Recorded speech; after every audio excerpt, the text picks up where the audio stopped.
నేనా అంటూ నిన్న రిలీజ్ అయ్యాయి 2 సినిమాలు, కూలీ, వార్ 2. ఈ 2 సినిమాల రివ్యూ ఇప్పుడు చూద్దాం. ముందుగా కూలీ రివ్యూ చూద్దాం. మిత్రుడిని ఎందుకు చంపారో హీరో తెలుసుకునే క్రమంలో జరిగే సంఘటనే కూలీ స్టోరీ. ఎప్పట్లాగే రజనీ ఎలివేషన్స్ అభిమానులకు నచ్చుతాయి. యాక్షన్ సీన్లు, కొన్ని చోట్ల ట్విస్ట్లు ఆకట్టుకుంటాయి.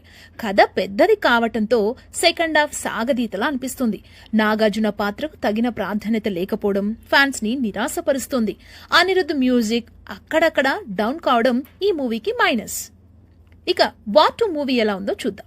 శత్రువులుగా మారిన మిత్రులు విక్రమ్, కబీర్ దేశం కోసం ఒక్కటై విదేశీ కుట్రను ఎలా తిప్పికొట్టారనేదే war 2 story. NTR, Hrithik screen presence, interval bang, action, climax లో ఎమోషనల్ సీన్లు ఆకట్టుకున్నాయి.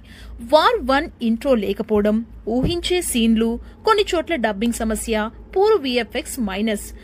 స్పై యాక్షన్ మూవీస్ ఇష్టపడే వారికి ఈ సినిమా నచ్చుతుంది.